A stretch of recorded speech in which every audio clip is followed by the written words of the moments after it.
So let's start with our next topic, that is basic nature of amines. हम carboxylic acid अभी खत्म करके आए थे, तो कार्बोक्सिलिक एसिड में हमने किस पार्ट पे फोकस किया था ज़्यादा, मतलब we were calling them acids, यानी कि वो एसिडिक बिहेवियर शो करते हैं। जब हम एमीन्स पढ़ते हैं तो हम इनका कौन सा नेचर डिस्कस करते हैं, बताइए, बेसिक नेचर। तो आज का अपना टॉपिक यही है, basic nature of amines.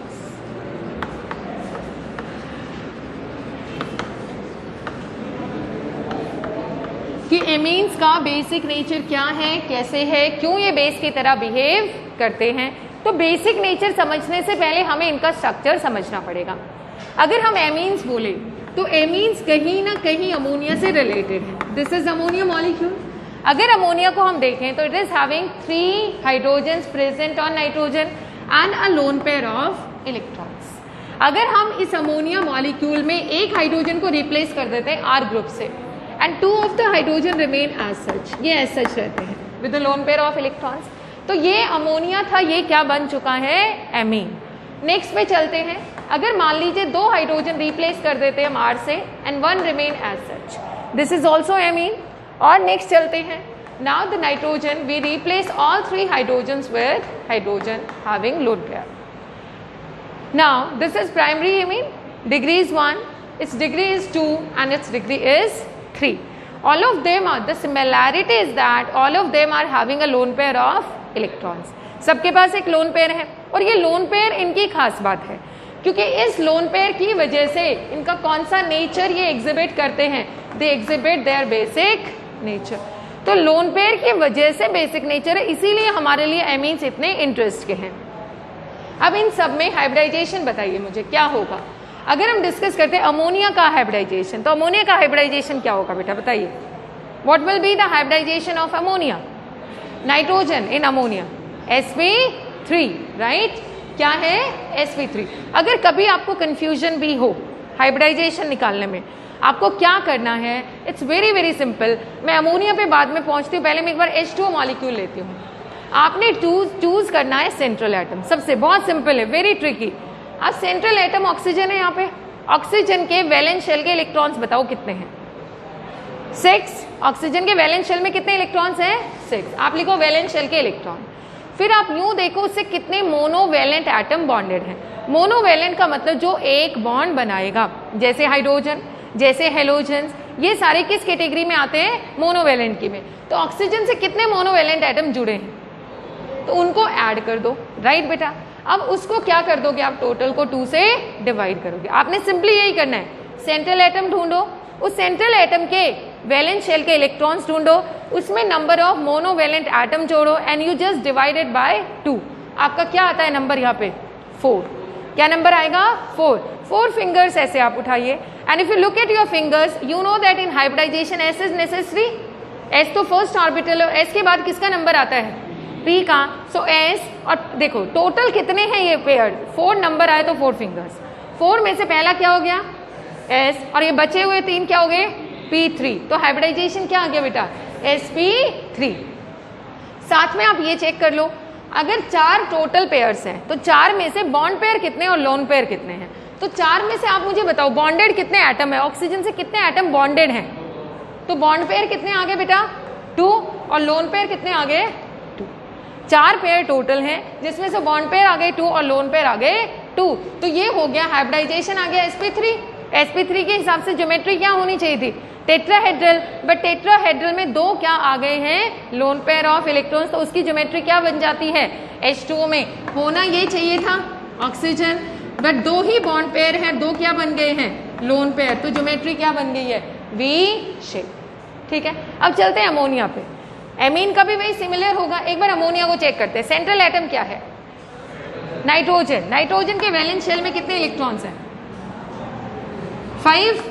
Monovalent atom कितने बॉन्डेड हैं, 5 + 3 divided by 2, 4 means hybridization is sp3। तो इसका हाइब्रिडाइजेशन sp3, इसका भी sp3 एंड sp3। हाइब्रिडाइजेशन सबका आ गया sp3। अब बात आती है ज्योमेट्री की। ज्योमेट्री क्या होगी वो बताइए बेटा आप मुझे, इसका शेप क्या होगा, कितने लोन पेयर हैं और कितने बॉन्ड पेयर हैं, tell me. Out of 4 1 lone pair and 3 bond pair. ये आपका टेट्राहेड्रल ज्योमेट्री होती है ऐसे 1 2 3 and this is 4th one. चौथा वाला क्या है लोन पेयर, तो ये कौन सी ज्योमेट्री बचेगी, पिरामिडल। ये पिरामिड की तरह बचेगा, तो आपका जो अमोनिया की शेप आती है वो क्या आ जाती है, दिस इज पिरामिडल। ये ऊपर मैंने ड्रॉ भी कर दिया है।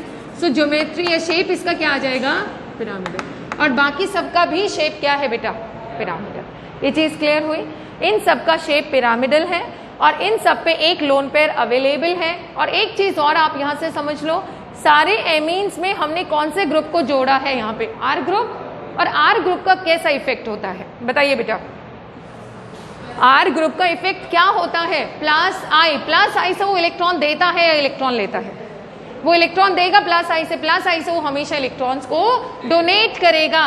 तो जितने ज्यादा प्लस आई उतना ज्यादा नाइट्रोजन पे इलेक्ट्रॉन डेंसिटी बढ़ेगी या कम होगी, और जितनी ज्यादा नाइट्रोजन पे इलेक्ट्रॉन डेंसिटी बढ़ेगी वो आगे उतना ही ज्यादा इलेक्ट्रॉन्स की सप्लाई करेगा या कम करेगा।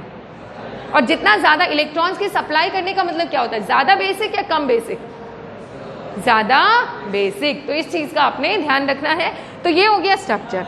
अब मान लो ये हमें पता है ये बेस की तरह बिहेव कर रहा है, तो क्या गेन करेगा ये बताओ, ये क्या डोनेट करेगा, पहले बताओ। जो बेस होता है वो क्या डोनेट करता है, इलेक्ट्रॉन पेयर, वो इलेक्ट्रॉन्स डोनेट करता है। और उसकी तरफ कौन अट्रैक्ट होता है सबसे ज्यादा, बेस की तरफ H पॉजिटिव। बेस की तरफ सबसे ज्यादा कौन अट्रैक्ट होता है, H पॉजिटिव। अगर ये H पॉजिटिव गेन करता है तो क्या बनाएगा, NH4 पॉजिटिव। अब भी हाइब्रिडाइजेशन क्या रहेगा, चेक करके बताओ जल्दी से। NH4 पॉजिटिव में नाइट्रोजन का हाइब्रिडाइजेशन फास्ट। नाइट्रोजन के वैलेंस शेल के इलेक्ट्रॉन पेपर की जरूरत ही नहीं है। नाइट्रोजन के वैलेंस शेल में 5 मोनोवैलेंट एटम कितने जुड़े हैं, कितने जुड़े हैं 4, 5 प्लस 4 9। जो पॉजिटिव चार्ज होता है उसको माइनस कर दो, 9 माइनस 1 8, 8/2 हाइब्रिडाइजेशन इज sp3। तो यहाँ पे भी NH4 पॉजिटिव बना, ये RNH3 पॉजिटिव बनेगा, ये आपका R2NH2 पॉजिटिव बनेगा और ये R3N पॉजिटिव अगर ये H पॉजिटिव गेन करते हैं तो यहाँ पे अब हम डिस्कस करेंगे बेसिक स्ट्रेंथ। वहाँ पे ये सारी चीजें कवर हो जाएंगी। स्ट्रक्चर क्लियर हो गया सबको। हमारे लिए सबसे ज्यादा इंपॉर्टेंस का क्या है अमोनिया, इसमें एमीन्स में या तो लोन पेयर ऑफ इलेक्ट्रॉन्स या उससे कितने नंबर ऑफ हाइड्रोजन जुड़े हैं। आपने अभी तक हॉफमैन रिएजेंट यूज करके सेपरेशन किया है, हिंसबर्ग रिएजेंट यूज करके सेपरेशन किया। क्या दोनों ही केसेस में टर्शरी एमीन ने रिएक्ट किया, बताइए मुझे। क्या टर्शरी एमीन ने रिएक्ट किया, हमने सीधा लिख दिया था टर्शरी एमीन नो रिएक्शन। क्यों नहीं रिएक्ट किया, क्योंकि इसके पास कोई भी हाइड्रोजन नहीं है। इन तीनों में जो कॉमन चीज है, चारों में इनफैक्ट, वो है लोन पेयर ऑफ इलेक्ट्रॉन्स, जिसकी वजह से बेस की तरह बिहेव करते हैं। और जो अनकॉमन चीज है, इसके पास 2 हाइड्रोजन है, इसके पास 1 हाइड्रोजन है और इसके पास 1 भी हाइड्रोजन नहीं है। वो टर्शरी एमीन को बाकी एमीन से क्या बनाता है बेटा, अलग बनाता है। अब हम डिस्कस करेंगे इनका बेसिक नेचर। बेसिक नेचर की जब हम बात करते हैं, बड़ा सिंपल सा पार्ट है।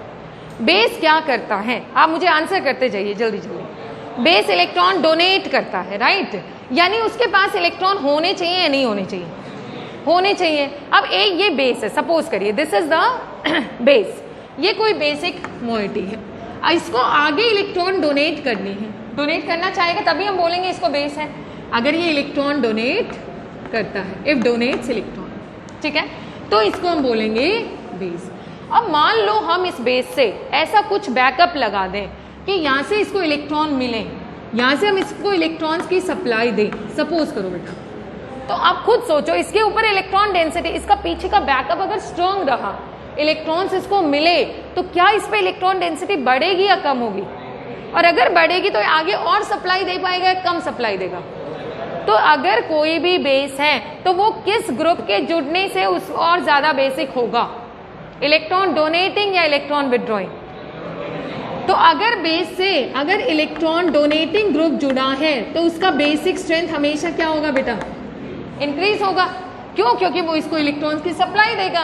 तो ये हो गया इलेक्ट्रॉन डोनेटिंग ग्रुप का जुड़ना, ठीक है।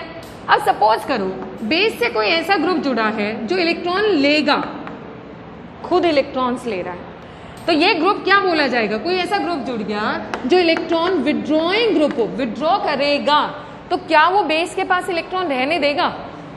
बताओ। तो क्या इस केस में इलेक्ट्रॉन डेंसिटी बेस पे बढ़ेगी या कम होगी? कम होगी। कम होगी तो अच्छा बेस होगा या बेकार बेस होगा? तो उसका बेसिक स्ट्रेंथ डिक्रीजेस और इंक्रीजेस।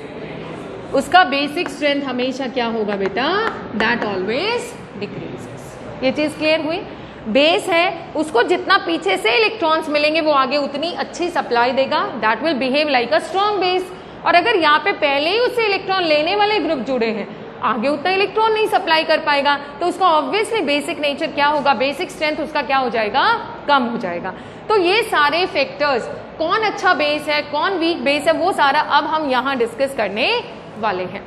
आपने लिया एमीन ले लिया, लेट्स से इनका बेसिक नेचर देखो।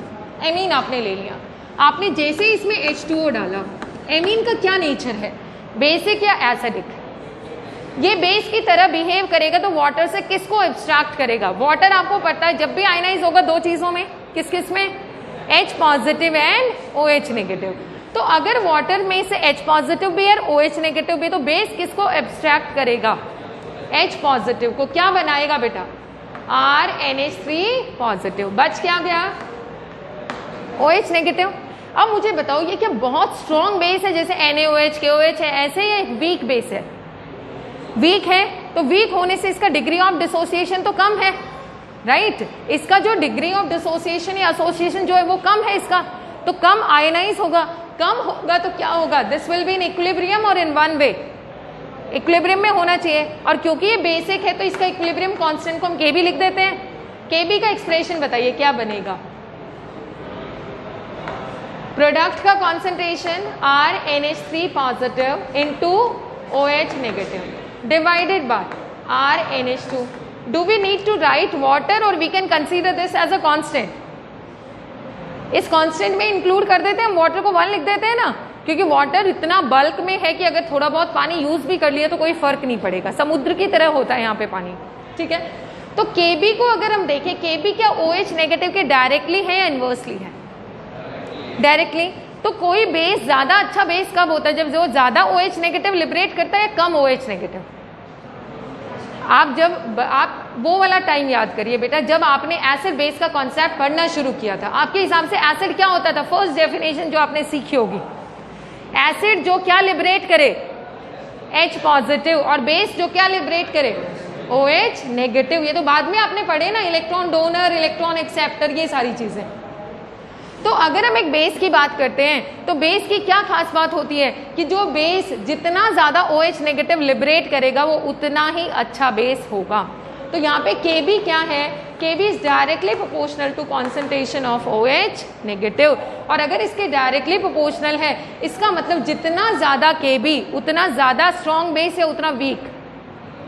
बताओ। जितना ज्यादा Kb इसका मतलब उतना ही ज्यादा OH नेगेटिव, तो इसका मतलब उतना ही अच्छा वो बेस होगा। तो can we say that basic strength is directly proportional to Kb? क्या हम कह सकते हैं? अब Kb और Pkb का रिलेशन क्या होता है बताओ? Pkb क्या होता है? P, जहां ये स्मॉल p आ जाता है इसका मतलब क्या है? pH बताओ, चलो उससे याद आएगा। pH क्या होता है? Minus log of H positive, यही होता है बेटा। तो जब स्मॉल p था उसकी जगह हमने क्या यूज किया है? क्या फंक्शन यूज किया? Minus log. तो Pkb क्या होगा? Minus log of Kb। Clear है? अब आप देखो Pkb और Kb के बीच में कौन सा साइन है जब इनका रिलेशन लिखते हैं? पॉजिटिव या नेगेटिव?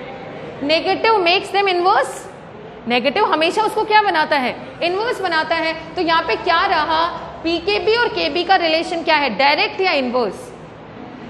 बताइए, डायरेक्ट या inverse? Inverse. So we can say that Kb is inversely proportional to Pkb।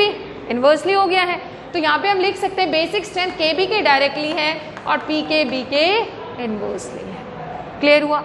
किसी एसिड का जितना किसी बेस का जितना ज्यादा Kb उतना ही वो अच्छा बेस होगा, और जितना कम Kb वो उतना ही बेकार बेस होगा। फॉर एग्जाम्पल सपोज ये क्वेश्चन कभी आएगा नहीं, बट जब हम Kb पढ़ रहे हैं एक बार सुनो इसको। A, B, C, D, let's say you are given with 3 bases, इनके Kb वैल्यूज गिवन है। इसका Kb वैल्यू 10⁻⁷, इसका Kb वैल्यू है 10⁻⁵, इसका Kb वैल्यू है 10⁻⁻10, राइट बेटा। अब मुझे बताओ इनमें से सबसे अच्छा बेस कौन सा है? B। तो अगर हम बेसिक स्ट्रेंथ देखें तो सबसे स्ट्रॉन्ग हुआ B, उसके बाद A और उसके बाद क्लियर हुआ बेटा। अब हम इनका PKB कैलकुलेट करते हैं। PKB क्या होता है? माइनस लॉग ऑफ, बताओ कितना आएगा? 10⁻⁷ का PKB कितना आएगा? Minus log, minus minus positive, just ये पावर उठा के यहाँ रख दो पॉजिटिव में, 7 आ गया। इसका कितना आएगा? 5 और इसका कितना आएगा बेटा? अब मुझे बताओ इस हिसाब से PKB जिसका सबसे कम होगा वो उतना ही अच्छा क्या है? बेस है। क्लियर हुई ये चीज? जितना कम PKB होगा, देखो जितना ज्यादा KB उतना अच्छा बेस, और जितना कम PKB उतना अच्छा वो बेस है। सबको क्लियर है ये चीज?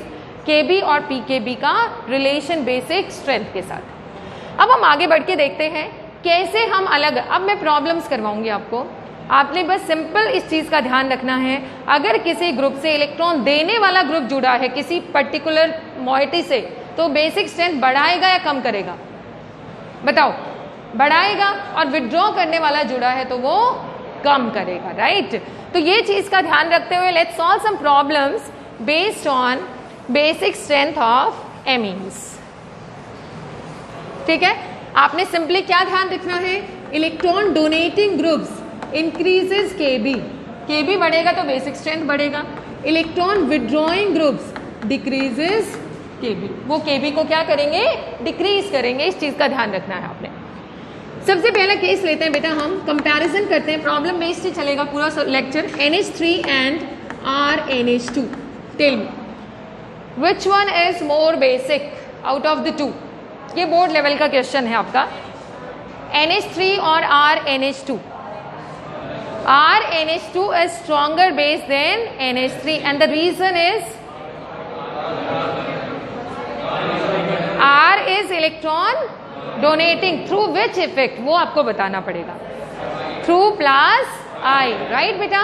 तो NH3 और RNH2 में से RNH2 is stronger base than NH3 और उसका रीजन क्या है?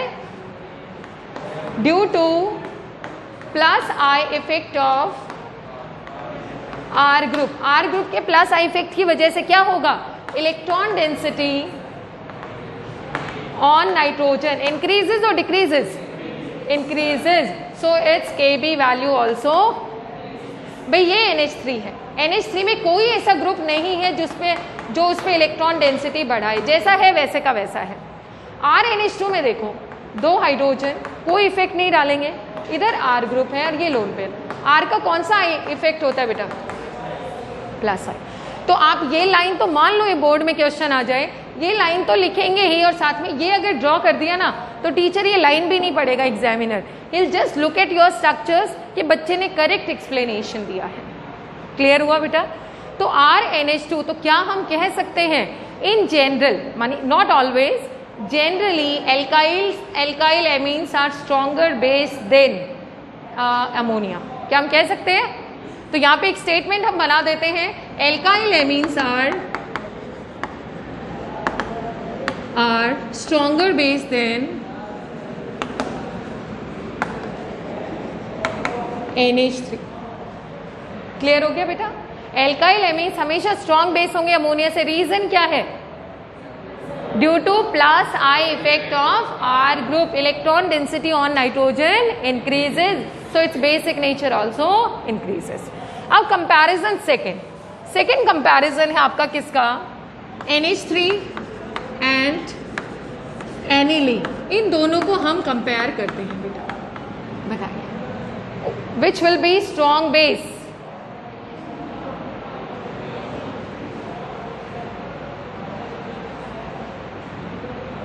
ये अभी ला पहले से। ओके, बताइए बेटा which one is stronger base? Aniline और अमोनिया? सोचो थोड़ा सा।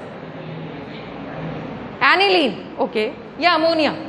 चलो आपने कहा एनिलीन, लेट्स सी, चेक करते हैं एक बार। ठीक है, आपने क्या चेक करना है? अगर नाइट्रोजन पे इलेक्ट्रॉन डेंसिटी बढ़ी तो वो अच्छा बेस, कम हुई तो वो बेकार बेस। एक न्यूट्रल केस है, और एक केस में आपने इलेक्ट्रॉन डेंसिटी बढ़ा दी तो वो इससे अच्छा बेस हो गया, और एक केस में आपने इलेक्ट्रॉन डेंसिटी कम की तो वो इससे बेकार बेस हो गया। तो चेक करते हैं, अमोनिया जो है आपका वो एज सच है, राइट बेटा, अमोनिया इज एज सच। हम केस लेते हैं एनिलीन का। एनिलीन में बेंजीन रिंग से कौन सा ग्रुप जुड़ा है? NH2, और NH2 का कौन सा इफेक्ट होता है? बोलिए, प्लस R। NH2 का कौन सा इफेक्ट होता है? Plus R। चेक करते हैं एक बार। NH3 में नाइट्रोजन ये वाला स्ट्रक्चर रहेगा, राइट। कोई ऐसा ग्रुप नहीं है जो इलेक्ट्रॉन दे रहा हो या ले रहा हो, न्यूट्रल है।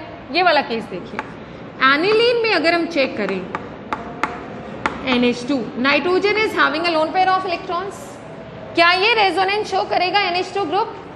NH2 ग्रुप का कौन सा इफेक्ट यहाँ पे होता है? प्लस R इफेक्ट, और प्लस R का मतलब it will be showing resonance. Resonance के थ्रू इलेक्ट्रॉन डोनेट करेगा। अब रेजोनेटिंग स्ट्रक्चर देखो बेटा, एटम से गया बॉन्ड पे और बॉन्ड से आएगा एटम पे, atom to bond and bond to atom. Clear है सबको? ये मैं एक बार रब कर देती हूँ। इसके रेजोनेटिंग स्ट्रक्चर्स ड्रॉ करके हम चेक करते हैं क्या नाइट्रोजन की इलेक्ट्रॉन डेंसिटी उतनी ही रहती है या ज्यादा होती है या कम होती है। जैसे ये आगे बढ़ेगा बताओ क्या बनेगा? नाइट्रोजन पे कौन सा चार्ज आ गया बेटा? जिस पार्ट को हम डिस्टर्ब नहीं करते वो एज सच। क्या इसको डिस्टर्ब किया हमने? क्या इसको डिस्टर्ब किया? No, will remain as such. दो हाइड्रोजन को हमने टच भी नहीं किया, एज सच। नाइट्रोजन का लोन पेयर बॉन्ड पेयर में गया, तो लोन पेयर जब बॉन्ड पेयर में जाएगा तो यहाँ पे कौन सा चार्ज आएगा? भाई नाइट्रोजन ने अपने डोनेट किया इलेक्ट्रॉन पेयर रेजोनेंस के थ्रू इसको, तो यहाँ पे आ गया डबल बॉन्ड। और ये जो पाई इलेक्ट्रॉन पेयर था अंदर वाला, सिग्मा नहीं टूटता कभी भी रेजोनेंस में, आप सबको पता है। जो पाई इलेक्ट्रॉन पेयर था बॉन्ड से कहाँ आ गया बेटा? एटम। क्लियर है सबको? फर्स्ट रेजोनेटिंग स्ट्रक्चर बना। नेक्स्ट वाला देखो, अब आप मुझे यहीं से आपको आइडिया लग गया होगा, क्या नाइट्रोजन का लोन पेयर किसी को दान करने के लिए बचा, किसी को डोनेट करने के लिए बचा है बेटा? बताइए आप मुझे, क्या नाइट्रोजन का लोन पेयर किसी को डोनेट करने के लिए, किसी H पॉजिटिव को डोनेट करने के लिए इसके पास बचा है? क्या यहाँ पे था इसके पास?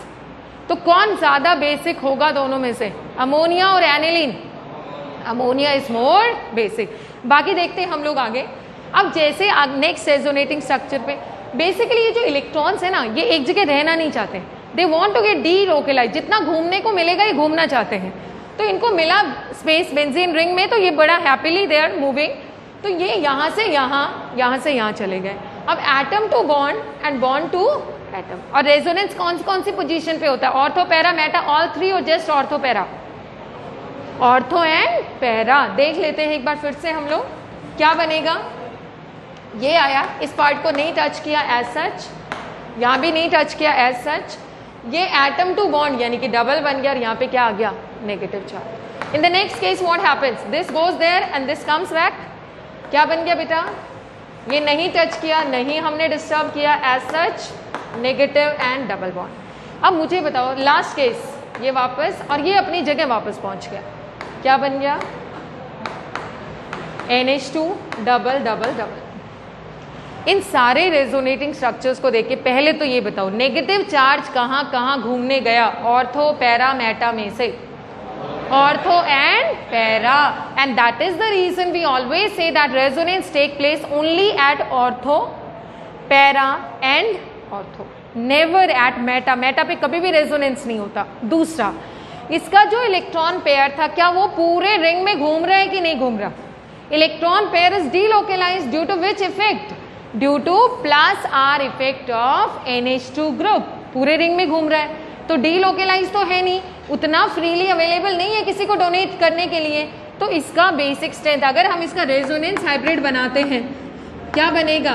पूरी रिंग में डबल बॉन्ड घूमा है, पूरी रिंग में डेल्टा नेगेटिव घूमा है, नेगेटिव चार्ज तो डेल्टा नेगेटिव। ये सिंगल बॉन्ड से पार्शियल डबल बॉन्ड, NH2 और नाइट्रोजन पे क्या आया है? Delta positive. अब बेटा एक तो ये केस अमोनिया, और एक ये एनिलीन।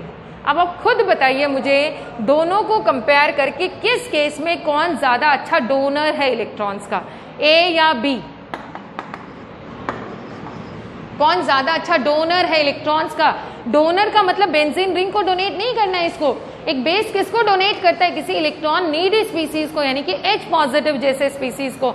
तो दोनों में से किसको जल्दी से इलेक्ट्रॉन मिलेगा H पॉजिटिव को? किस में से?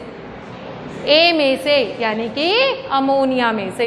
तो अगर आपसे पूछ लिया जाए out of ammonia and aniline which one is stronger base, क्या आंसर होगा आपका? Ammonia is a stronger base, या कह दो aniline is a weaker base. और एनिलीन का वीकर बेस होने का रीजन है due to plus R effect of NH2 group. क्या हुआ उससे? Electron density on nitrogen decreases, so its basic strength. Clear हो गया सबको? तो aniline is a weaker base than ammonia. अब आपसे कोई पूछे, पहला हमने केस लिया एल्काइल एमीन एंड अमोनिया, कौन स्ट्रॉन्ग बेस था? Alkyl amine and ammonia. दूसरे केस में हमने अमोनिया प्लस एनिलीन लिया, कौन स्ट्रॉन्ग बेस था? तो अगर तीनों को कंपेयर करें तो सबसे strong base alkyl amine, then ammonia and then aniline. Clear हो गया सबको? तो ये रीजन हुआ due to plus R effect of NH2 group, electron density on nitrogen decreases, so its basic strength decreases, right. अब कई बार बच्चे कंफ्यूज होते हैं इफेक्ट डिसाइड करने में। ऑल्दो अभी तक आपने देखा होगा हमने बहुत सारे इफेक्ट्स डिस्कस किए हैं, बहुत सारे ग्रुप्स डिस्कस किए हैं। एक चीज का ध्यान रखना बेटा, it's very very simple to decide the nature of the group. Nature क्या होगा?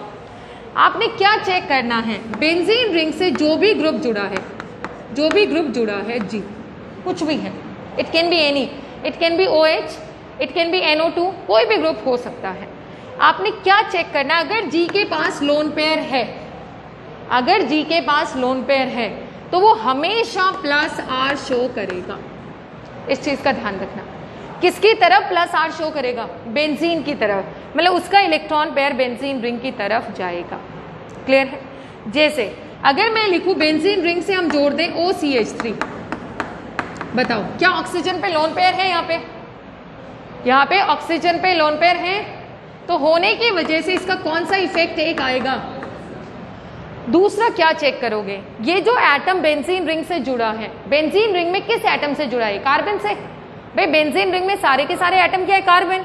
ये कार्बन और ये ऑक्सीजन, आप दोनों का इलेक्ट्रोनेगेटिविटी देखो। Out of carbon and oxygen which is more electronegative? Oxygen and carbon which is more electronegative? Obviously oxygen.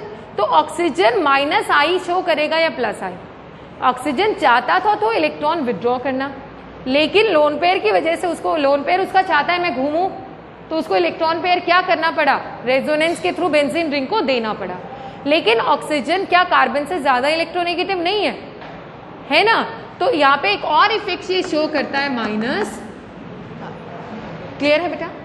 आपने क्या चेक करना है? सिंपली कभी अगर कंफ्यूज हो जाओ इसका कौन सा इफेक्ट होगा, अगर वो एटम जो बेंजीन रिंग से जुड़ा है उस पे लोन पेयर है तो कौन सा इफेक्ट होगा? कंफर्म कौन सा इफेक्ट होगा? Plus R। दूसरा, उसकी इलेक्ट्रोनेगेटिविटी चेक करो, अगर कार्बन से ज्यादा है तो कौन सा इफेक्ट और शो करेगा? Minus I। और इन केसेस में कौन डोमिनेट करता है? Generally plus R dominates over minus I। Clear है बेटा सबको? दूसरी चीज, ये इफेक्ट इस कैटेगरी में आते हैं OCH3, इस कैटेगरी में आता है OH, इस कैटेगरी में आता है आपका NH2। ये तीनों इफेक्ट इसी कैटेगरी में आते हैं, तीनों ग्रुप्स। क्लियर है? एक आपने क्या चेक करना, अब बात आती है हेलोजन। अगर इससे क्लोरीन जुड़ा है, अगर बेंजीन रिंग से कौन सा ग्रुप जुड़ा है बेटा? तो क्लोरीन पे भी लोन पेयर है, तो क्लोरीन को भी इलेक्ट्रॉन क्या करना है? कौन सा इफेक्ट शो करना चाहिए? Plus R, plus R। ठीक है? लेकिन क्लोरीन एक ऐसा केस है जहां पे प्लस R से, और क्लोरीन की इलेक्ट्रोनेगेटिविटी कार्बन से क्या है? ज्यादा, तो प्लस R के साथ कौन सा शो करेगा? और क्लोरीन या हेलोजन एक ऐसा केस है जहां पे कौन सा डोमिनेट करता है? Minus I dominates over plus R। Remember this. यही एक ऐसा इकलौता केस है जहां पे माइनस I डोमिनेट करता है किसके ऊपर? प्लस R, जो हम जनरली पढ़ते हैं। तो ये केस भी आपका ऑलमोस्ट ऐसा ही हुआ, सिर्फ डिफरेंस ये आ गया कौन डोमिनेट करता है। थर्ड केस देखो बेटा, अगर आपने, कई बच्चों को कंफ्यूजन होता है कि NH2 ग्रुप जोड़ते हैं तो नाइट्रोजन प्लस R शो करता है, और NO2 जोड़ते हैं तो कौन सा इफेक्ट शो करता है? Minus R। ऐसा क्यों होता है? देखो, आपने लिया NO2, NO2 का स्ट्रक्चर क्या होता है? N double bond or a coordinate bond O. This is the structure of nitrogen NO2 attached with benzene ring. Now you check it out. Is nitrogen having any kind of lone pairs here? क्या कोई lone pair है nitrogen के पास? बताइए आप मुझे. Nitrogen के outermost shell में कितने इलेक्ट्रॉन्स हैं? 5. मैक्सिमम नाइट्रोजन कितने बॉन्ड बना सकता है? 4, क्योंकि नाइट्रोजन सेकेंड पीरियड का एलिमेंट है. सेकेंड पीरियड का एलिमेंट होने से इसके आउटरमोस्ट शेल में मैक्सिमम 8 इलेक्ट्रॉन आ सकते हैं. ये अपना ऑक्टेट एक्सपेंड नहीं कर सकता है क्योंकि इसके पास 2D तो होता नहीं है, 3D है नहीं इसके पास. तो नाइट्रोजन मैक्सिमम अपने आउटरमोस्ट शेल में कितने इलेक्ट्रॉन्स रख सकता है? 8. तो यहाँ पे ऑलरेडी 8 है. 1 2 3 4 5 6 7 8. तो क्या इसके पास कोई गुंजाइश है लोन पेयर की? Always remember in NO2 there is no lone pair present on nitrogen. कोई लोन पेयर नहीं है. और लोन पेयर ना होने की वजह से क्या होगा? ये प्लस R शो करेगा या नहीं करेगा? नहीं करेगा. अब बात आती है नाइट्रोजन से आगे कौन जुड़े हुए हैं? ऑक्सीजन. और ऑक्सीजन आपको पता है बहुत चालाक एलिमेंट है. It's very highly electronegative element. तो ये इलेक्ट्रॉन लेना चाहेगा नाइट्रोजन से या नहीं? लेना चाहेगा. और ये नाइट्रोजन को मजबूर करेगा कहां से इलेक्ट्रॉन लेने के लिए? बेंजीन रिंग से. तो यहाँ पे NO2 के दोनों इफेक्ट विड्रॉइंग है, -I as well as -R. -I इसलिए क्योंकि नाइट्रोजन कार्बन से ज्यादा इलेक्ट्रोनेगेटिव है.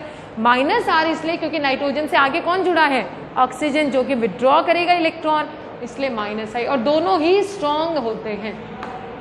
यानी कि NO2 कंप्लीटली कैसा है? डोनेटिंग या विड्रॉइंग? बताओ. विड्रॉइंग. विड्रॉ करेगा. NO2 हमेशा इलेक्ट्रॉन लेना चाहेगा. एक ग्रुप और बच गया जो हम कॉमनली डिस्कस करते हैं, दैट इज मिथाइल. अगर मिथाइल ग्रुप जुड़ा है, ये देखो, क्या कार्बन पे कोई लोन पेयर है बेटा? 4 बॉन्ड बनाता है, 3 इससे बना लिए, 1 इससे, 4 बॉन्ड पूरे हुए. कोई लोन पेयर नहीं है, कोई प्लस R नहीं होगा. बट ये प्लस I शो करता है और साथ में प्लस H शो करता है, यानी कि हाइपर कॉन्जुगेशन. दोनों ही डोनेटिंग है या विड्रॉइंग है? दोनों ही ग्रुप्स क्या है? इलेक्ट्रॉन डोनेटिंग ग्रुप्स है. और एक चीज का और ध्यान रखना, रेजोनेंस, इंडक्शन और हाइपर कॉन्जुगेशन. सबसे स्ट्रॉन्ग कौन सा इफेक्ट होता है? रेजोनेंस. एक्सेप्शन है हेलोजन. हेलोजन में कौन डोमिनेट करता है? -I dominates over +R. I feel आप किसी भी ग्रुप को देख के ये बता सकते हो कि कौन +R शो करेगा, कौन नहीं करेगा. ये चीज पहचान जाओगे. देखो, हम जनरली ये 4-5 ही ग्रुप डिस्कस करते हैं बेटा. मिथाइल कहीं पे भी है तो मिथाइल का नेचर अल्टीमेटली कैसा है? Donating, +I +H. ठीक है. आ गया हेलोजन. हेलोजन +R और कौन डोमिनेट करेगा? -I. NH2, OCH3 and OH तीनों एक कैटेगरी में है. NH2, OH एंड OCH3 तीनों का +R एंड -I. डोमिनेट कौन करता है? +R dominates. ठीक है. NO2 -I -R दोनों ही स्ट्रॉन्ग है. तो उस हिसाब से अब आपको ये पता है, ये सारा हमने क्यों डिस्कस किया, ताकि आगे अगर हम सॉल्व करते हैं कि किस केस में बेसिक स्ट्रेंथ बढ़ेगी और किस केस में बेसिक स्ट्रेंथ कम होगी, तो हमारे लिए इजी होगा डिस्कस करना. एक और चीज यहाँ पे इंपॉर्टेंट है और वो क्या है बेटा? अगर हम बात करते हैं ऑर्थो इफेक्ट की, आपने पढ़ा है कार्बोक्सिलिक एसिड में सबने ऑर्थो इफेक्ट. ऑर्थो इफेक्ट में एसिडिक स्ट्रेंथ क्या हुई थी, अप या डाउन? बताइए. इसके अलावा एक और फैक्टर यहाँ डोमिनेट करेगा. अगर बेंजोइक एसिड हम लेते हैं, बेंजोइक एसिड में ऑर्थो ग्रुप पे कोई, ऑर्थो पोजीशन पे कोई भी ग्रुप जुड़ा रहे, कोई भी ग्रुप, चाहे वो डोनेटिंग है चाहे वो विड्रॉइंग है. और एक अपना ये केस है एनिलीन वाला. इन दोनों में ऑर्थो इफेक्ट लगता है. मैंने आपको वहां पे भी डिस्कस किया था जब मैंने ऑर्थो इफेक्ट बताया था. अब खुद सोचो, एसिड का मतलब है क्या लिबरेट करना चाहेगा? बताओ, क्या लिबरेट करना चाहेगा एसिड बेटा? H positive. क्या लिबरेट करना चाहेगा? H positive. अब ये G ग्रुप अगर हम एक बार याद रखने के लिए सोचें, ये G ग्रुप क्या चाहेगा? ये भीड़ में रहना चाहेगा या ये सोचेगा जल्दी से H पॉजिटिव जाए तो हम फ्री होके रहें? बोलो मुझे. ये G क्या चाहेगा कि जल्दी से H पॉजिटिव जाए या यहाँ रुका रहे? जल्दी से जाए. जितना जल्दी H पॉजिटिव जाएगा ये खुश होंगे, भीड़ कम होगी. ऑर्गेनिक केमिस्ट्री हो चाहे अपनी रियल लाइफ हो, स्टेरिक हिंड्रेंस बहुत बड़ा रोल प्ले करता है. भीड़ भाड़ हम भी नहीं चाहते हम भीड़ भाड़ में रहें, ऐसे ये एलिमेंट्स भी नहीं चाहते ये भीड़ भाड़ में रहें. तो जी क्या चाहेगा, जल्दी लिबरेट करे H पॉजिटिव या मानी रखा रखे जल्दी, और जितना जल्दी H पॉजिटिव देगा उतना स्ट्रॉन्ग एसिड या उतना वीक एसिड, उतना ही स्ट्रॉन्ग एसिड। तो अगर हम कार्बोक्सिलिक एसिड देखें तो उसमें ऑर्थो इफेक्ट की वजह से एसिडिक स्ट्रेंथ क्या होती है, समझ गए।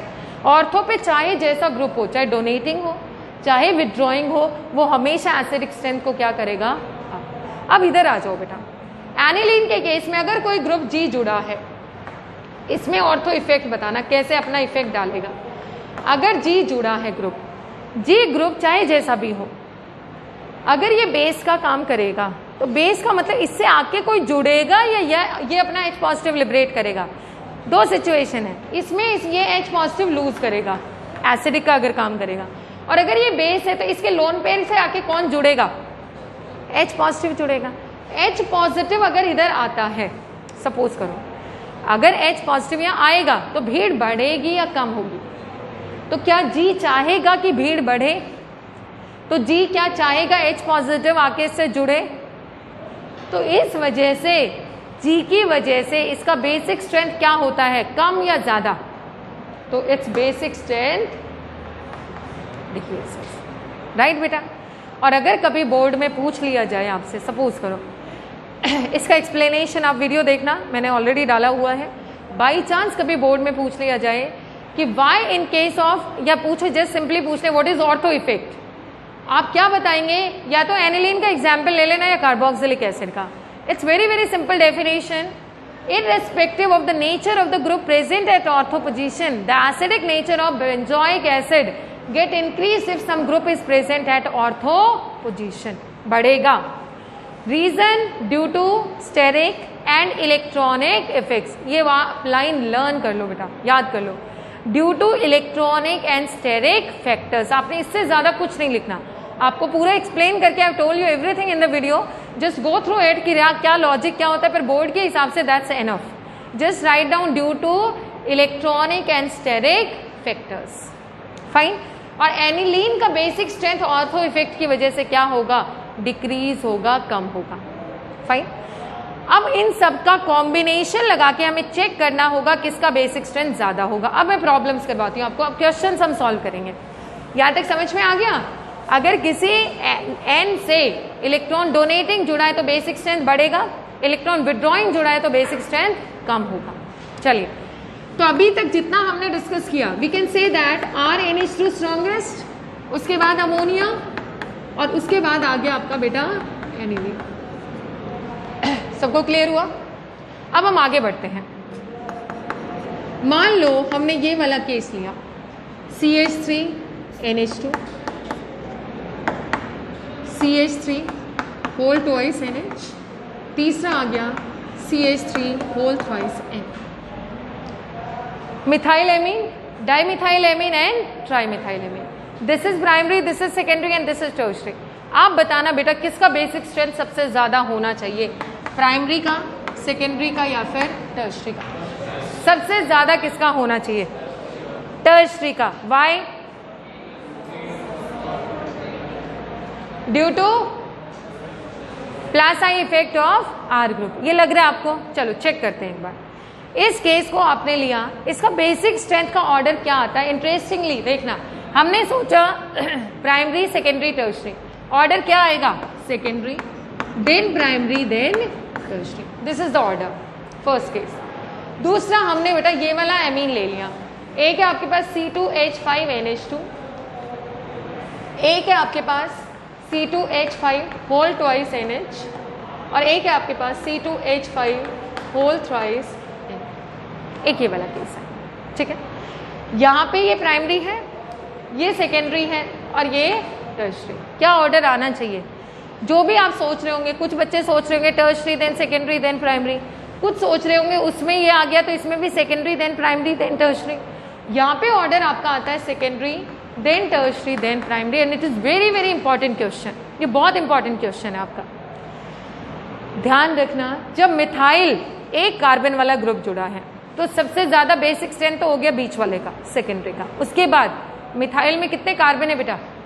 एक, तो इसलिए टर्शियरी के बजाय नंबर किसको मिल गया? प्राइमरी को। सो 2 1 3 यहाँ पे क्या ऑर्डर रहेगा, ये याद रखने की भी जरूरत है, ऑर्डर भी पूछ लेते हैं 1 मार्क में कई बार, बहुत इंपॉर्टेंट है ये दोनों। 2 1 3 और यहाँ पे क्या आएगा 2 3 1, इस चीज का ध्यान रखना। अब मैं आपको बताती हूँ रीजन, इसका रीजन क्या है, ऐसा क्यों होता है। मुझे थोड़ा स्पेस चाहिए तो मैं एक बार इसको रब करके थोड़ा स्पेस बनाती हूँ। देखना बेटा, ये प्राइमरी है CH3NH2, प्राइमरी एमीन है। दूसरा हुआ CH3 होल ट्वाइस NH, तीसरा हुआ CH3 होल थ्राइस N। अगर ये H पॉजिटिव गेन करेगा, वीक बेस इक्विलिब्रियम साइन क्या बनाएगा बेटा, CH3NH3 पॉजिटिव। अच्छा, जब हम इसमें H पॉजिटिव डाल रहे हैं, मानिए हम कौन से मीडियम की बात कर रहे हैं, एक्वस। ये ध्यान रखना, जो मैं अभी ऑर्डर बता रही हूँ this is for which medium, aqueous medium. Gaseous phase का अलग रहेगा, वो मैं बताऊंगी। ये भी एक्वस का ऑर्डर था और वो भी एक्वस का ऑर्डर है। यहाँ पे भी हमने H पॉजिटिव डाला, क्या बनाएगा बेटा ये CH3NH2 पॉजिटिव होल ट्वाइस हो गया। इसमें क्या बना CH3 whole thrice NH positive बन गया बेटा। अब ये कहाँ पे है, ये सारा रिएक्शन हम कहाँ कर रहे हैं, हवा में या वाटर में, वाटर में कर रहे हैं। और वाटर में आपको पता है H2O मॉलिक्यूल है, वाटर और इसके बीच में हाइड्रोजन बॉन्डिंग होने के चांसेस हैं या नहीं है, बताइए मुझे, होगी। एक केस को ले लेते हैं, इसको अगर लेते हैं तो CH3NH3, 3 हाइड्रोजन है नाइट्रोजन के पास में, और नाइट्रोजन में कौन सा चार्ज है, पॉजिटिव। इधर से आया H2O, ये हाइड्रोजन बॉन्डिंग होगी, ऐसे इस वाले से भी होगी, इस वाले से भी होगी। तो देखो कितनी ज्यादा हाइड्रोजन बॉन्डिंग है। दूसरे केस में चलो, ये वाला case CH3 whole twice, nitrogen में कितने हाइड्रोजन है बेटा, इधर 2 हाइड्रोजन, पहले एक था, एक मिल गया H पॉजिटिव से, और पॉजिटिव चार्ज है। इधर आया बेटा H2O, एक और दूसरी हाइड्रोजन बॉन्डिंग, तो पहले वाले केस से कम है, इसमें हाइड्रोजन बॉन्डिंग है ज्यादा, कम हो गई। अब आगे बढ़ते हैं, CH3 whole thrice NH positive, वही वाटर आएगा और इसमें भी हाइड्रोजन बॉन्डिंग होगी। सबसे ज्यादा हाइड्रोजन बॉन्डिंग किस केस में, प्राइमरी, सेकेंडरी या टर्शरी, प्राइमरी, उसके बाद सेकेंडरी, उसके बाद टर्शरी।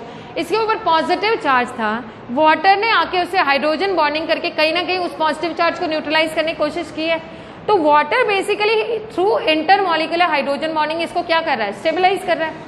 तो सबसे ज्यादा स्टेबल कौन से केस में आयन हुआ है, प्राइमरी वाला, सेकेंडरी वाला या टर्शरी वाला, प्राइमरी वाला, और फिर उसके बाद सेकेंडरी, उसके बाद टर्शरी। तो सबसे जल्दी किसको H पॉजिटिव गेन करना चाहिए, बताइए। ये H पॉजिटिव गेन करके बहुत खुश हुआ, क्यों, क्योंकि हाइड्रोजन बॉन्डिंग खूब सारी हो गई। ये कम खुश हुआ क्योंकि इसमें हाइड्रोजन बॉन्डिंग कम हुई, और ये और भी कम खुश हुआ क्योंकि इसमें हाइड्रोजन बॉन्डिंग सबसे ज्यादा कम हुई। समझ में आई ये चीज। अब अगर हम चेक करें तो आपको क्या लगता है, इन तीनों में से अगर ये वाली सिचुएशन देखें, ड्यू टू हाइड्रोजन बॉन्डिंग सबसे जल्दी कौन H पॉजिटिव गेन करेगा, प्राइमरी, सेकेंडरी या टर्शरी, प्राइमरी।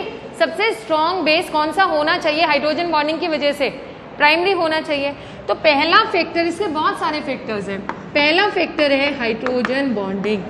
तो हाइड्रोजन बॉन्डिंग की वजह से, हाइड्रोजन बॉन्डिंग किसके इसके बीच में होगी, जो आपका अमोनियम सॉल्ट बना है, सॉल्ट, और किसके बीच में बेटा, H2O के बीच में हाइड्रोजन बॉन्डिंग हुई। और ये हाइड्रोजन बॉन्डिंग इसको स्टेबलाइज करेगी या डिस्टेबलाइज करेगी, स्टेबलाइज करेगी, इट स्टेबलाइजेज इट। और स्टेबलाइजेशन में सबसे ज्यादा स्टेबल किसका एमीन बना, किसका अमोनियम सॉल्ट बना है, प्राइमरी का।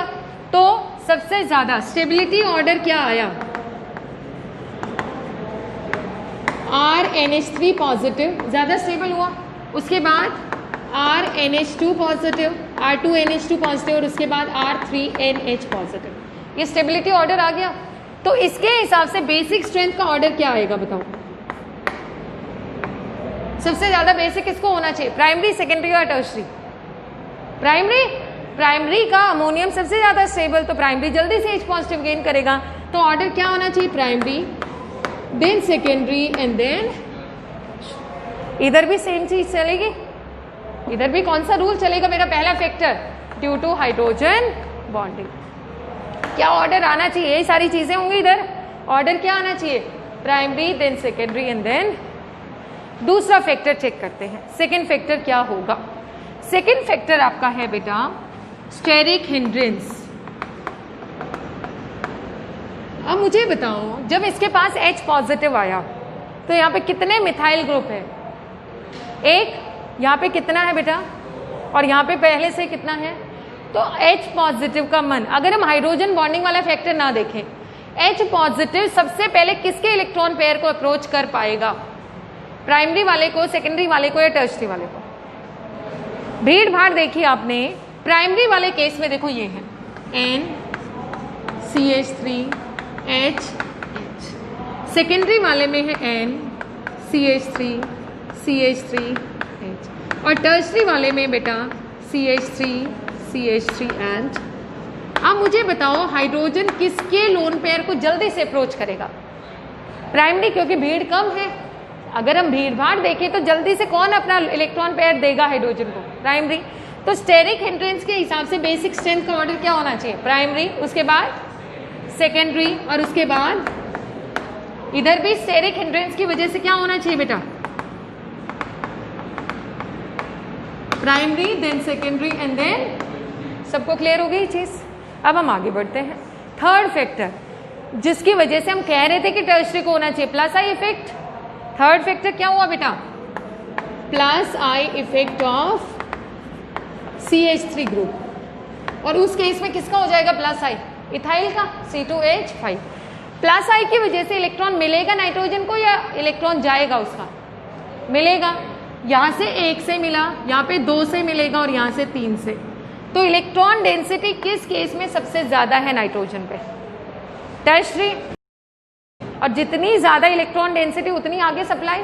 सबसे अच्छा बेस किसको होना चाहिए? टर्शरी, उसके बाद सेकेंडरी, उसके बाद प्राइमरी। अब अगर हम इन तीनों फैक्टर्स को कंबाइन करें, इधर भी ये आ जाएगा बेटा थर्ड फैक्टर। थर्ड कौन सा है आपका? Plus I effect of C2H5 group. क्या होना चाहिए? Tertiary, then secondary and then. Right बेटा। अब आप मुझे बताइए, आपको क्या लग रहा है तीनों फैक्टर्स के कॉम्बिनेशन से सबसे ज्यादा जीत में कौन सा रहा?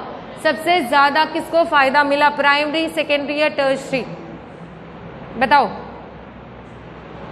यहाँ पे प्राइमरी, सेकेंडरी, टर्शरी, यहाँ पे प्राइमरी, सेकेंडरी, टर्शरी या टर्शरी, सेकेंडरी। क्या सेकेंडरी सबसे ज्यादा फायदे में नहीं रहा?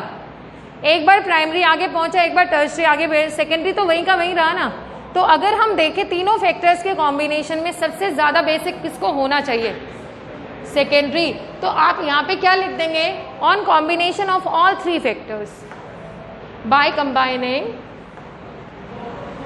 ऑल 3 फैक्टर्स, सबसे ज्यादा बेसिक किसको होना चाहिए बेटा? सेकेंडरी। और यहां भी किसको होना चाहिए? फाइनल। अब बताओ, इधर अगर हम देखें मिथाइल ग्रुप छोटा है इथाइल के कंपैरिजन में या बड़ा है? छोटा है। आपको पता है एल्काइल ग्रुप जितना बढ़ता जाएगा वो वाटर से हेट करेगा या वाटर को लाइक करेगा? जो R ग्रुप होता है हाइड्रोकार्बन का ही पार्ट होता है, सिर्फ कार्बन हाइड्रोजन होते हैं R में, तो दैट इज वाटर लविंग और वाटर हेटिंग। ऑयल क्या होते हैं? हाइड्रोकार्बन्स होते हैं। ऑयल में पानी मिलता है कि नहीं मिलता? Because that is water hating. Hydrophobic होता है आर ग्रुप हमेशा क्या होता है बेटा? हाइड्रोफोबिक। तो अगर हम चेक करें, मिथाइल ग्रुप छोटा है बट हाइड्रोफोबिक है, इथाइल थोड़ा बड़ा है और हाइड्रोफोबिक है। तो अगर हम दोनों में देखें तो कौन पानी को ज्यादा पसंद करेगा, मिथाइल वाला या इथाइल वाला? बताओ। दोनों ही वाटर हेटिंग अनडाउटली, बट किस केस में नाइट्रोजन? भाई इस केस में नाइट्रोजन से जुड़ा है मिथाइल, इस केस में नाइट्रोजन से कौन जुड़ा है? इथाइल। किस केस में ये वाले हाइड्रोजन वाटर के साथ ज्यादा अच्छे से हाइड्रोजन बॉन्डिंग बनाएंगे? मिथाइल वाले में या इथाइल वाले में? मिथाइल वाले में। मिथाइल छोटा है तो हाइड्रोजन बॉन्डिंग फिर भी हो जाएगी। इथाइल का क्या हो गया है? बड़ा, इसलिए हाइड्रोजन बॉन्डिंग क्या हो पाएगी? कम हो पाएगी। तो यहाँ पे मिथाइल वाले केस में कौन सा इफेक्ट डोमिनेट कर जाता है? इंडक्शन या फिर हाइड्रोजन बॉन्डिंग?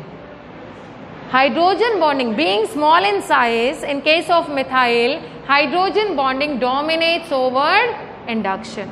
और मिथाइल से ज्यादा इंडक्टिव इथाइल का होता है और हाइड्रोजन बॉन्डिंग कम होती है, तो वहां पे कौन सा फैक्टर डोमिनेट कर जाएगा इथाइल वाले केस में? प्लस आई, और यहाँ पे कौन सा फैक्टर डोमिनेट कर जाएगा? Hydrogen bonding. भाई यही दो फैक्टर हैं जो डिसाइड करेंगे। देखो या तो प्लस आई वाला, प्लस आई के हिसाब से कौन सा टर्शरी, उसके बाद प्राइमरी। दूसरा है आपका हाइड्रोजन बॉन्डिंग, उसमें कौन सा पहले प्राइमरी उसके बाद। मिथाइल का साइज कैसा है? छोटा। छोटा होने की वजह से उसमें कौन सा फैक्टर डोमिनेट कर जाता है? Hydrogen bonding. इथाइल का साइज कैसा है बेटा? और इथाइल का प्लस आई भी ज्यादा होता है मिथाइल से। इथाइल का प्लस आई किससे ज्यादा होता है? मिथाइल से। इसलिए इथाइल में कौन सा फैक्टर डोमिनेट कर जाएगा आपका? प्लस आई। और मिथाइल में कौन सा डोमिनेट कर जाएगा? Hydrogen bonding. तो यहाँ पे एक बार मैं देखो आपको याद रखने के लिए कभी देखोगे, ये मिथाइल है और ये इथाइल है, ठीक है।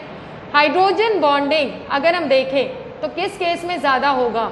इस वाले एमीन्स में ज्यादा होगा, मिथाइल वालों में, इस एमीन्स में ज्यादा होगा। और अगर हम बात करें प्लस आई की, तो प्लस आई किस में ज्यादा होगा? C2H5 का प्लस आई हमेशा ज्यादा होता है किससे बेटा? CH3 से। प्लस आई किसका ज्यादा हुआ? C2H5 का। किससे? CH से। तो C2H5 में कौन डोमिनेट करके गया? इंडक्शन या हाइड्रोजन बॉन्डिंग? बताओ। इंडक्शन, प्लस आई डोमिनेट कर गया। और मिथाइल का प्लस आई कम होता है, तो मिथाइल में कौन डोमिनेट कर गया? Hydrogen bonding. ये चीज समझ लो, बुक्स में बहुत कंफ्यूज करेंगी आपको। आप इस पॉइंट को यहाँ बिल्कुल क्लियर कर लो। मिथाइल छोटा है, छोटा होने की वजह से मिथाइल के केस में कौन सा फैक्टर डोमिनेट कर गया? Hydrogen bonding. इथाइल का प्लस आई ज्यादा है, तो इथाइल के केस में कौन सा फैक्टर डोमिनेट कर गया है आपका? प्लस आई। तो अब मुझे बता दो बेटा, इथाइल में कौन सा होना चाहिए सेकेंडरी के बाद? किसका प्लस आई किसका ज्यादा था? टर्शरी का या प्राइमरी का? तो इस केस में सेकेंड नंबर किसका मिला? और उसके बाद, और यहाँ पे तो प्लस आई ने जीता है या हाइड्रोजन बॉन्डिंग? तो प्लस प्राइमरी, उसके बाद सेकेंडरी। तो आपको ये लाइन लिखनी पड़ेगी टर्शरी। Very good. तो आपको यहाँ पे क्या लाइन लिखनी पड़ेगी? इसके साथ साथ आप इसका स्क्रीनशॉट ले लेना। यहाँ पे तो आप लिख दोगे, क्या लिखोगे? Due to strong plus I of C2H5, plus I strong होने की वजह से it dominates over hydrogen bonding factor. उस पर डोमिनेट कर जाएगा, हाइड्रोजन बॉन्डिंग फैक्टर पे डोमिनेट कर गया। In this case what happens? It's hydrogen bonding factor dominates over plus I factor. Clear हो गया बेटा? अब मुझे जल्दी से बता दो। चलो, नोट हमने कर लिया, समझ भी लिया है। पहले कितने फैक्टर्स हैं जो ये डिसाइड करते हैं कि क्या बेसिक और स्ट्रेंथ का ऑर्डर होगा? पहला स्टेरिक, दूसरा प्लस आई, और तीसरा हाइड्रोजन बॉन्डिंग। हाइड्रोजन बॉन्डिंग हम आयमीन की देखते हैं, अमोनियम सॉल्ट की देखते हैं, अमोनियम सॉल्ट की देखते हैं, राइट बेटा। तीनों के कॉम्बिनेशन इफेक्ट से पहला नंबर किसको मिला? सेकेंडरी को। उसके बाद मिथाइल वाले केस में कौन सा फैक्टर डोमिनेट करा? प्लस आई या hydrogen bonding? Hydrogen bonding methyl में। तो हाइड्रोजन बॉन्डिंग की वजह से दूसरा नंबर मिला प्राइमरी को, उसके बाद टर्शरी को। और इथाइल में डोमिनेट कौन कर गया? इथाइल में आपका सबसे ज्यादा plus I dominates over hydrogen bonding, तो सेकेंडरी के बाद tertiary and then primary. Clear हो गया बेटा सबको? आगे बढ़ते हैं हम, कुछ और प्रॉब्लम्स करेंगे। अब आप मैं पूछते जाऊंगी, आप मुझे बताते जाना किसका बेसिक स्ट्रेंथ ज्यादा होगा। So let's solve some more problems.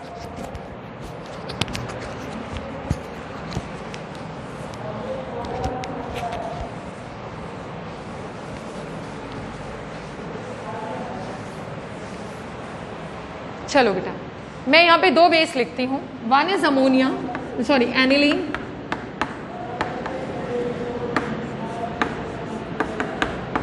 One is benzyl amine. Tell me which is more basic? बताओ, which is more basic? Vinod mask, which is more basic? बताओ बेटा, हमें क्या देखना है? सिर्फ एक चीज पे हमारा फोकस होना चाहिए, जो नाइट्रोजन पे इलेक्ट्रॉन पेयर है वो बढ़ रहा है तो बेसिक स्ट्रेंथ बढ़ेगी, और वो कम हो रहा है तो बेसिक स्ट्रेंथ कम होगी। यहाँ NH2 होगा ये, सॉरी यहाँ पे बताओ कौन सा इफेक्ट लगेगा NH2 का? प्लस आर, और प्लस आर से इसकी इलेक्ट्रॉन डेंसिटी क्या होगी बेटा? बेंजीन रिंग की तरफ जाएगी। कम हुई या ज्यादा हुई? इस केस में बताओ क्या प्लस आर होगा? क्या बेंजीन रिंग से डायरेक्टली जुड़ा है NH2? तो क्या कोई प्लस आर होगा? नो प्लस आर, तो जितना है उतना रहेगा इसका इलेक्ट्रॉन पेयर। अब मुझे बता दो कौन, और एक में इन्हीं में, चलो और एक ले लेते हैं साथ में, CH3NH2। बताओ बेटा, A, B एंड C, बोलो। वेरी गुड, सबसे स्ट्रॉन्ग कौन हो गया? क्योंकि यहाँ पे इसका प्लस आई इफेक्ट होगा, ठीक है। यहाँ पे ये अपना मतलब माइनस आर नहीं हो पाएगा, इसका प्लस आर नहीं हो पाएगा, यहाँ पे इसका कौन सा होगा? Plus R. तो पहला नंबर आ गया C का, उसके बाद B, और उसके बाद अगर ऐसी प्रॉब्लम आएंगी कर लोगे आप लोग, किसका बेसिक स्ट्रेंथ ज़्यादा होगा, किसका कम होगा। एक और प्रॉब्लम करवाती हूँ। अभी जो मैं प्रॉब्लम करवा रही हूँ ना, ये आपका पिछला कुछ कंपटीशन की प्रॉब्लम है।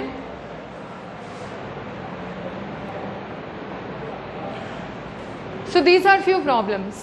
What is the order of basic strength? क्या होगा बेसिक स्ट्रेंथ का ऑर्डर? बताइए बेटा। आपके पास ये 4 बेसिस गिवन है। इन्होंने पूछा कि इनमें सबसे स्ट्रॉन्ग बेस कौन होगा, उससे वीक। ऑर्डर भी पूछ सकते हैं, ये भी पूछ सकते हैं सबसे स्ट्रॉन्ग कौन होगा, सबसे वीक कौन होगा। बताएंगे आप? ये सारे के सारे आप अगर इनमें चेक करो, ऐसे केस में आपको क्या पहचानना है? क्या वो स्पीसीज ऐसी हैं जिन्होंने अपना H पॉजिटिव लूज किया हुआ है, या वो न्यूट्रल स्पीसीज है?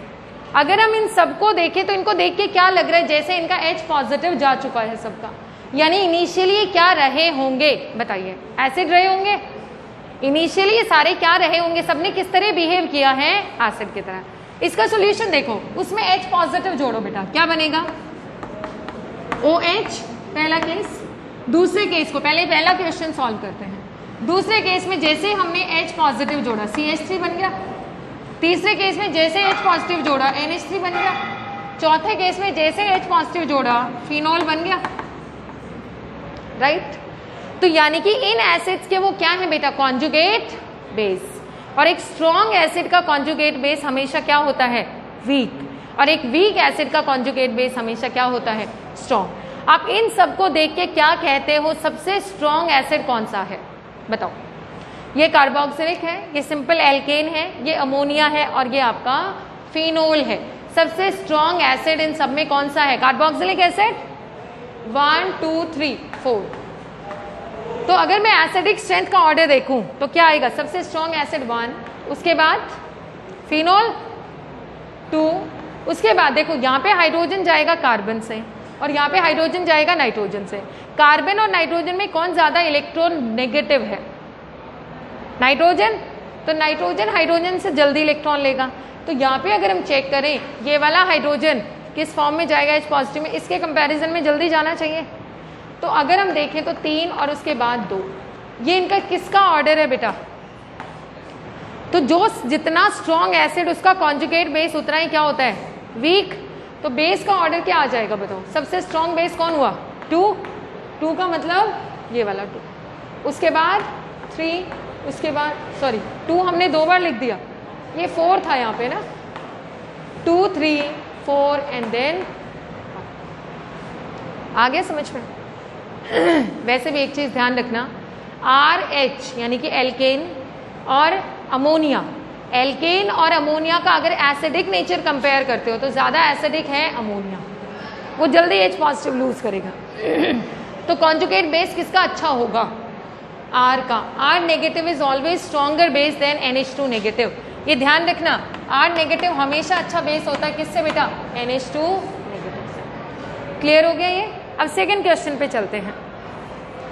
सेकंड क्वेश्चन आप लोग सॉल्व करने की कोशिश करना। चलो मैं करवा देती हूँ। हाँ, ये JEE एडवांस 2017 का क्वेश्चन है, मैं नोट देख रही थी कल।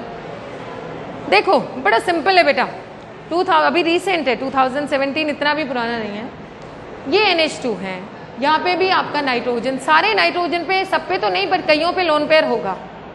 बेसिक स्ट्रेंथ का ऑर्डर बताना है आपने। मान लो हम इस वाले नाइट्रोजन को देखें, लोन पेयर है इसके पास, इसमें भी आप इस वाले नाइट्रोजन को ले लो, चलो इसमें भी ये वाला, इसमें भी ये वाला, ठीक है।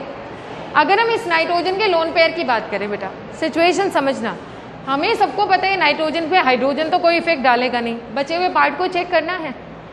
ये नाइट्रोजन देखो, ये अपना लोन पेयर देगा तो ये रेजोनेंस से इसको और ज्यादा मिलेगा कि नहीं मिलेगा? इसने +R शो किया तो इसको रेजोनेंस से और इलेक्ट्रॉन मिले। इधर इसका केस देखो तुम, जैसे इसने +R से इसको इलेक्ट्रॉन दिया, इसको और ज्यादा, ओ यहाँ तो +R लग नहीं सकता है, चलो मान लो हम इसको अगर इससे कंपेयर करें तो यहाँ इलेक्ट्रॉन आएगा तो ये इसको प्लस आर से देगा इलेक्ट्रॉन, इलेक्ट्रॉन डेंसिटी बढ़ रही है। और यहाँ पे दूसरा कौन सा ग्रुप है, ये CH3। कौन सा ग्रुप है बेटा, CH3 का कौन सा इफेक्ट लगता है, प्लस I। और यहाँ पे NH2, NH2 का कौन सा इफेक्ट लगेगा, प्लस R। इधर देखो दो तरफ से NH2 प्लस R से इलेक्ट्रॉन देगा, इधर एक तरफ से प्लस R से देगा और एक तरफ से प्लस I से देगा। तो दोनों में से आपको क्या लगता है किस नाइट्रोजन पे ज्यादा इलेक्ट्रॉन डेंसिटी होगी, जहाँ पे 2 प्लस R से मिलेगा या जहाँ पे 1 प्लस R और 1 प्लस I से मिलेगा, बताओ। जहाँ पे 2 प्लस R से मिलेगा उस पर ज्यादा इलेक्ट्रॉन डेंसिटी होगी। तो अगर हम इन दोनों में देखें तो 1 नंबर इसको देंगे, उसके बाद 2 नंबर इसको मिल गया है। अब इन दोनों पे आ जाओ, नाइट्रोजन पे लोन पेयर है, अगर ये इधर गया तो ये लोन पेयर रेजोनेंस में पार्टिसिपेट करेगा, बट कितनी तरफ, सिर्फ एक तरफ ही जा रहा है इसका लोन पेयर रेजोनेंस में। तो कहीं ना कहीं लोन पेयर कम हो रहा है, कहीं ना कहीं लोन पेयर की अवेलेबिलिटी कम हो रही है। अब इसमें देखो, जैसे ये इधर जाएगा तो भी ये लोन पेयर देगा अपना इलेक्ट्रॉन पेयर, ये इधर जाएगा तो भी ये इधर देगा। तो दोनों में से किस पे इलेक्ट्रॉन पेयर ज्यादा कम है, ज्यादा कम है, ए या बी। ए में इसने इलेक्ट्रॉन पेयर दिया यहाँ और ये जला गया यहाँ, एक तरफ रेजोनेंस में पार्टिसिपेट किया इसके लोन पेयर ने। इसकी सिचुएशन देखो बेटा, इसकी सिचुएशन क्या है, ये इलेक्ट्रॉन पेयर यहाँ गया तो भी ये रेजोनेंस में पार्टिसिपेट करेगा, ये यहाँ गया तो भी ये रेजोनेंस में पार्टिसिपेट करेगा। तो क्या दोनों तरफ से इसके इलेक्ट्रॉन जा रहे हैं कि नहीं जा रहे, और इसके इलेक्ट्रॉन सिर्फ एक तरफ से जा रहे हैं। तो दोनों में से किसके इलेक्ट्रॉन ज्यादा प्रेजेंट रहेंगे, ए या बी। बी के दोनों तरफ से चले गए रिंग में और ए का एक तरफ से गया है। तो H पॉजिटिव को देने के लिए किसके इलेक्ट्रॉन ज्यादा अवेलेबल है, ए या बी, ए के ज्यादा अवेलेबल है। तो पहला नंबर दिया इसको, दूसरा इसको, तीसरे पे ये आना चाहिए और चौथे पे ये आना चाहिए। अब इन सब में बताओ सबसे अच्छा बेस कौन होगा, स्ट्रॉन्गेस्ट बेस। NH2 नेगेटिव होगा, OH नेगेटिव होगा, R3N होगा, NH3 या PHNH2। चेक करिएगा, NH2 नेगेटिव आएगा। कॉन्जुगेट एसिड एक बार ड्रॉ कर लेना बेटा, and then you can check it out. इन सब में बताओ सबसे ज्यादा बेसिक कौन होगा। ये तो एनिलीन है, प्लस R से इलेक्ट्रॉन चला जाएगा। इधर अगर हम चेक करें तो कहीं ना कहीं इसका भी लोन पेयर देखो, जैसे ये इलेक्ट्रॉन पेयर यहाँ, ये यहाँ, और ये भी पार्टिसिपेट करेगा रेजोनेंस में, करेगा ना, उतना नहीं करेगा जितना ये करेगा, पर करेगा तो सही। क्या इसका लोन पेयर कहीं रेजोनेंस में पार्टिसिपेट कर रहा है, क्या कहीं पे डबल सिंगल का कुछ चक्कर है? तो कहीं ना कहीं इसको तो इधर से प्लस I से इलेक्ट्रॉन मिलेगा ना, और अमोनिया पे ऐसा कोई इफेक्ट है नहीं। तो सबसे स्ट्रॉन्ग बेस कौन सा हो गया बेटा, उसके बाद ये, उसके बाद ये, और लास्ट में। क्लियर है? So these are the problems based on basic strength of anilines, amines. इसको एक बार समझिएगा, कल हम डिफरेंट सब्सटेंस का इफेक्ट देखेंगे, ठीक है।